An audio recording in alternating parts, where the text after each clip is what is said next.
was some of like the best advice that you got while you were being that fly on the wall? So one of the best things I learned was sometimes you're going to get terrible characters, or sometimes you're going to get just bad material, or it's just not going to make sense to you.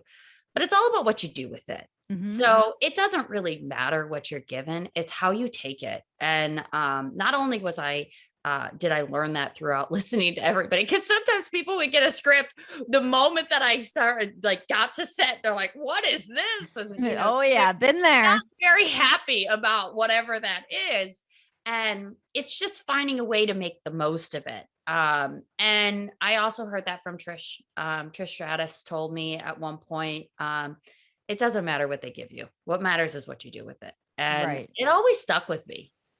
That's I mean, that is really great advice. And you saying that, I mean, that is something that I've been able to see you implement. I mean, even I mean, you and I only got to work together for a brief period of time, but when you came back and you were in WWE and you guys were doing the angle with Mike and they're calling him Mike Kanellis and doing the Yeah. pregnancy angle and all of that. I mean, you really took that situation and made the most of it.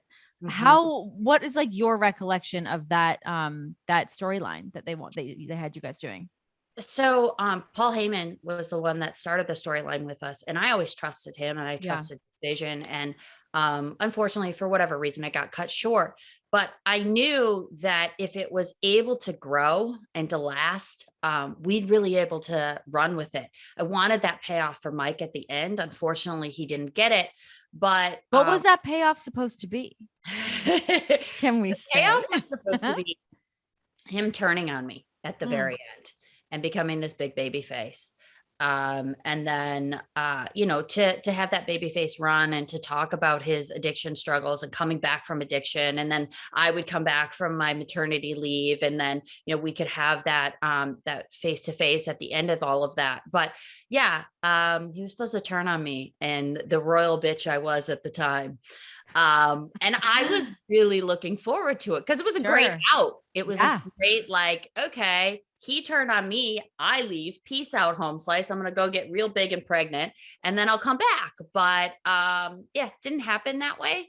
But again, we had really fun moments. And I can say I was the first pregnant champ, so that's fun. Yes. Yeah. I I'll mean, be always signing nice to that have a little title. history accolade, right? Tag that on there because that will be yours forever. Done and done. It's so weird because, like, I'll be signing that title now for the rest of my life. I'll be 80 years old, and people will be like, "Can you 24/7 sign the champ, baby. first pregnant champ?" And I'll be like, "Oh yeah, my babies are now having grandbabies." Like, so Ah, ridiculous. that's so great. What about your guys' entrance music when you guys were coming out? Because I was definitely getting all sorts of heat. Yeah, I loved it. Oh my Yeah. gosh. Yeah. So when we were, starting to make the plans to come back, I had called William Corgan and was like, what do you think our entrance music should be? And he right out the bat was like, oh my gosh, it has to be a love ballad. And I was like, kind of iffy about it. But he called it. Like, he totally called it of what it should be. And I love that song. I wish I could take it with me. Oh, that's got to be so hard when you like get something that you're super attached to. You're like, damn it, this is not, I don't have the rights to this. I don't get to own it. On to the Yeah. next.